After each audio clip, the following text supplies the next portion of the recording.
Friends, brothers, and sisters, welcome to Pathways of Hope, a daily reflection on the gospel and the hope that it brings to us in these times. My name is Ted, and I'll be sharing some insights on the gospel for today.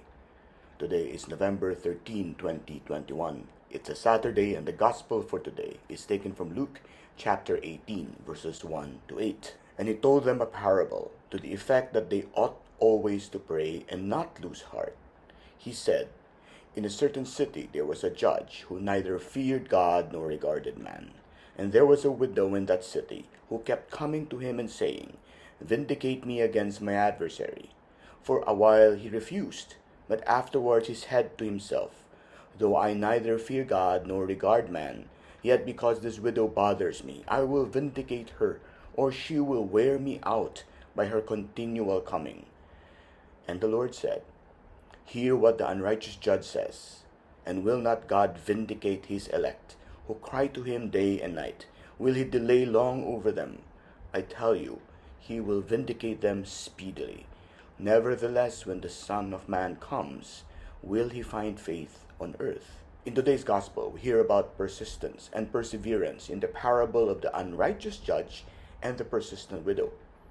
Both the judge and the widow were set in their ways and could be described as unwavering. The judge is described as one who neither feared God nor regarded man, and the widow is described as one who kept coming to the judge asking that he vindicate her against her adversary. To use another image, the judge is a boulder while the widow is water. Which one will give way? In Job chapter 14, verse 19, we are told that the waters wear away the stones. And that is what Jesus reminds us of in today's gospel, that a persistent and persevering faith, that unwavering belief in something we are certain of, but which we do not yet see, can wear down seemingly unwavering and long-standing patterns of unrighteousness, injustice, and wrong.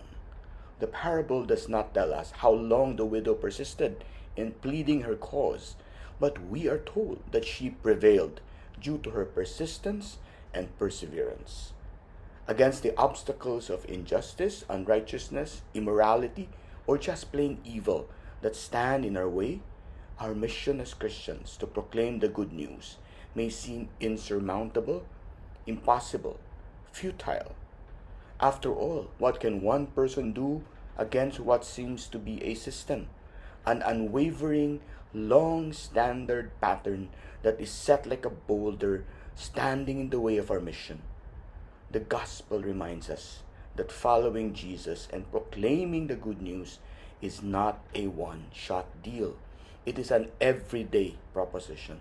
It requires persistence and perseverance in order to prevail. Like water, we must be fluid and flexible, but also persistent and persevering. In time, the waters wear away the stones. But of course, it isn't easy to be persistent, because failure or rejection are always difficult to handle. When we stand up to something that offends our faith, very frequently we are rebuffed, rejected, or even ridiculed. When we advocate for kingdom values, we don't see change coming overnight, or even if it will come at all.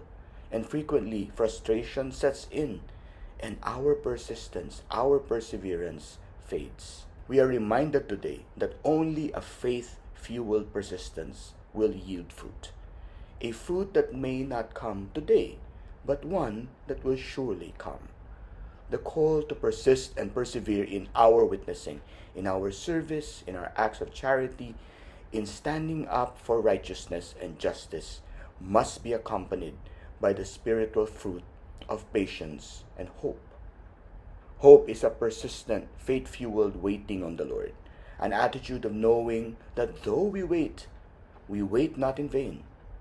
Isaiah reminds us that those who hope in the Lord will not be disappointed. They will renew their strength. They will run and not grow weary. They will walk and not be faint.